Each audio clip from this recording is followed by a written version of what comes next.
ওকে, এই মুহূর্তে কথা বলছি একজন স্পোর্টস প্লেয়ার ইফতি আজাদের সঙ্গে। কি অবস্থা ইফতি, কেমন আছেন? আলহামদুলিল্লাহ ভালো। আপনি কেমন আছেন? আমিও মোটামুটি ভালো আছি। আমি যদি ভুল না করি, আপনি তো আগেও খেলতেন, এখন হয়তো বা সংশ্লিষ্ট, কিন্তু স্পোর্টস নিয়ে যে বাংলাদেশের ফেডারেশন হচ্ছে বা যে কাজগুলো হচ্ছে সেটার সঙ্গে যুক্ত আছেন। আমি আপনার কাছ থেকে, যেহেতু যারা স্পোর্টস প্লেয়ার আছে অনেক আশায় কী বলে বুক বেঁধে আছে, তাদের জন্য কি কি বার্তা আছে?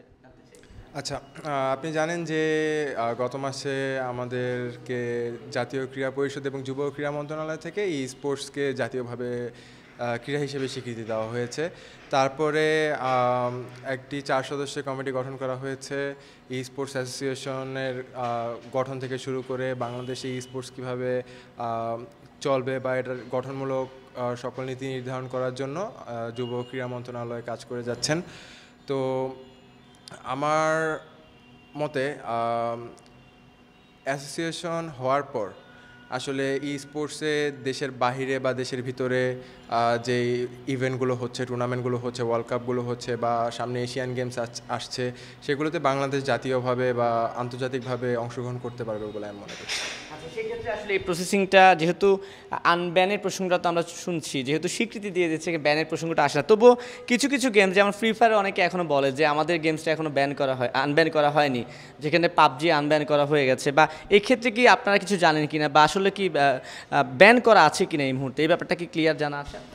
আচ্ছা, ফ্রি ফায়ার কখনোই আসলে ব্যান হয়নি, সেটাকে রেস্ট্রিকশনে দেওয়া হয়েছিল। তো এখন বর্তমানে যেহেতু অ্যাসোসিয়েশন আসছে, তো সেক্ষেত্রে সকল গেমকে আলাদাভাবে স্বীকৃতি দেওয়া হবে। তবে যেহেতু ফ্রি ফায়ার বাংলাদেশের one of the most popular game, আমি এটা 100% শতভাগ আশাবাদী যে ফ্রি ফায়ারকেও বাংলাদেশ ই স্পোর্টস অ্যাসোসিয়েশন আলাদাভাবে স্বীকৃতি দিবেন গেম হিসেবে। আচ্ছা, আরেকটা হচ্ছে ই ফুটবল, আজকে যেখানে এসেছে ই ফুটবলের ল্যান ইভেন্ট হচ্ছে। ই ফুটবল যদিও ফ্রি ফায়ার পাবজির তুলনায় একটু পিছিয়ে আছে, কমিউনিটির দিক থেকে ছোট কিছুটা, এটার ভবিষ্যৎটা আপনার কাছে কেমন মনে হয়? আমার মনে হয় না যে ই ফুটবল কোনো কমব্যাট গেমস থেকে কোনোভাবে পিছিয়ে আছে। আসলে দুইটার প্লেয়ার বা সব কিছুই আলাদা বলে আমি মনে করি।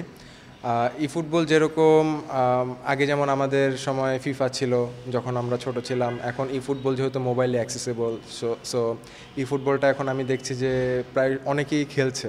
আমার মনে হয় যে সামনে যেহেতু বাফুফে থেকে ই ফুটবলের জন্য ওয়ার্ল্ড কাপে একটি টিম পাঠানো হবে, তো আমার মনে হয় যে এরপর থেকে ই ফুটবলের একটি যুগান্তকারী একটা পরিবর্তন চলে আসবে এই গেমে বাংলাদেশে। শেষমেশ আপনার কাছ থেকে এই ই স্পোর্টস ফুল কমিউনিটি, আমি পাবজি বলি, ফ্রি ফায়ার বলি, ই ফুটবল বলি, সব কমিউনিটির উদ্দেশ্যে যদি কোনো বার্তা থাকে সুন্দর করে বলতে। আমার আসলে সবার কাছে একটাই বার্তা, সেটা আমি সবসময় আমার সামাজিক যোগাযোগ মাধ্যমেও বলি, আমি আজকেও বলবো যে আমি চাই আমরা সবাই যেন একসাথে থাকি, একসাথে কাজ করি। আসলে আমরা যারা কাজ করেছি বা কাজ করে যাচ্ছি, আমরা আসলে কোনো গেম কি বেশি বা কোনো গেম কি কম আমরা প্রায়োরিটি দিচ্ছি না, আমরা সবগুলোকে সমান প্রায়োরিটি দিচ্ছি এবং সবাই আমাদের আসলে সমান প্রায়োরিটিতে থেকে তাদের জায়গা থেকে একটি ভালো কোনো একটা পর্যায়ে যেতে পারবেন বলে আমি মনে করি।